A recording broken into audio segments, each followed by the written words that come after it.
نحمدہ و نصلی علی رسولہ الکریم بسم اللہ الرحمن الرحیم۔ عزیز طلبہ السلام علیکم ورحمۃ اللہ وبرکاتہ۔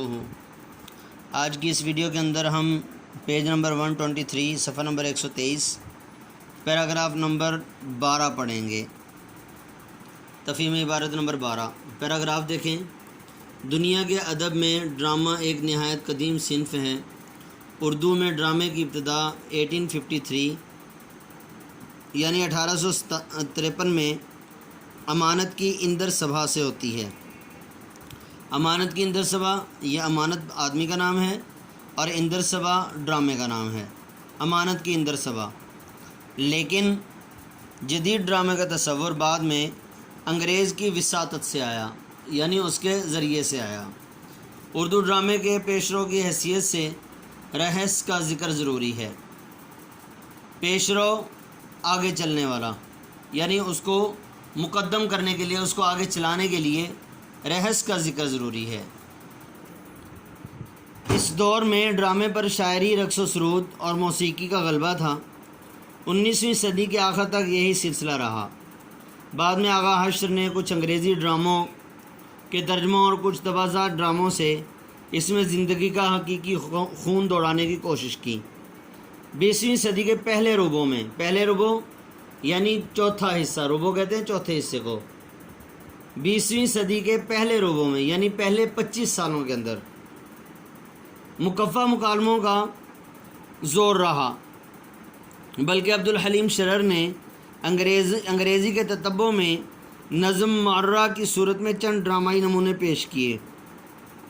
انگریزی کے تتبع میں یعنی ان کی پیروی کرتے ہوئے، نظم معرہ کی صورت میں یعنی آزاد نظم کی صورت میں چند ڈرامائی نمونے بھی پیش کیے۔ دوسرے ربوع کے ڈرامہ نگاروں کے ہاتھوں ڈرامہ زندگی اور عوام سے قریب تر ہوتا گیا۔ دوسرے ربوع یعنی 25 سال کے بعد اگلے 25 سالوں میں دوسرے ربوع کے ڈرامہ نگاروں کے ہاتھوں ڈرامہ زندگی اور عوام سے قریب تر ہوتا گیا۔ اس زمانے میں امتیاز علی تاج نے اپنا معروف ڈرامہ انارکلی لکھا۔ ان کے ہم عصر ڈرامہ نگاروں میں عابد علی عابد اور مرزا ادیب بالخصوص قابل ذکر ہیں۔ سوال دیکھیں، اس عبارت کا عنوان تجویز کیجیے۔ اردو ادب میں ڈرامے کی ابتدا اور ارتقاء، یہ اس کا عنوان بنے گا۔ اردو ڈرامے کا ذکر کرتے وقت رہس کا ذکر کیوں ضروری ہے؟ اردو ڈرامے کا ذکر کرتے وقت اردو ڈرامے کے پیشرو کی حیثیت سے، اردو ڈرامے کا ذکر کرتے وقت اردو ڈرامے کے پیشرو کی حیثیت سے رہس کا ذکر ضروری ہے۔ یہ دیکھیں، اردو ڈرامے کے پیشرو کی حیثیت سے رہس کا ذکر ضروری ہے۔ وہ کون سا دور تھا جس میں اردو ڈرامے پر شاعری اور رقص و سرود کا غلبہ تھا؟ جس دور میں انگریز کی وساطت سے اردو ادب میں جدید ڈرامے کا تصور آیا، جس دور میں انگریز کے ذریعے سے اردو ادب میں جدید ڈرامے کا تصور آیا، اس دور میں اردو ڈرامے پر شاعری اور رقص و سرود کا غلبہ تھا۔ ایک لائن آپ کو یاد کرنی پڑے گی۔ مکفہ مکالمے سے کیا مراد ہے؟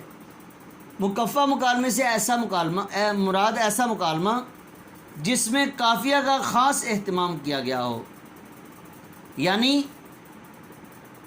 قافیہ بندی کے ساتھ الفاظ، ہم آواز الفاظ اس مکالمے کے اندر استعمال کیے جائیں۔ آگے سے جو جواب ملے وہ بھی ہم آواز الفاظ ہوں، ادھر سے جو بات ہو رہی ہو ایک طرف سے وہ بھی ہم آواز الفاظ کے ذریعے سے، اس کو مکفہ مکالمہ کہتے ہیں۔ تبازات ڈرامہ کیا ہوتا ہے؟ تبازات ڈرامے سے مراد وہ ڈرامہ جو مصنف کی اپنی تخلیقی صلاحیتوں سے معرض وجود میں آیا، یعنی کسی کا ترجمہ نہ کیا ہو، کسی کی نقل نہ کی ہو، اور کسی کا کوئی جو ہے وہ کچھ الفاظ یا کوئی جملے وغیرہ یا کوئی اس کا سین وغیرہ وہ نہ لیا ہو، بلکہ اپنی صلاحیتوں کی بنا پر ڈرامہ لکھا ہو اور ڈرامہ معرض وجود میں آیا ہو۔ تو عزیز طلبہ، آپ نے یہ سوالوں کے جواب اچھی طرح سے یاد کر لینے ہیں۔ السلام علیکم ورحمۃ اللہ وبرکاتہ۔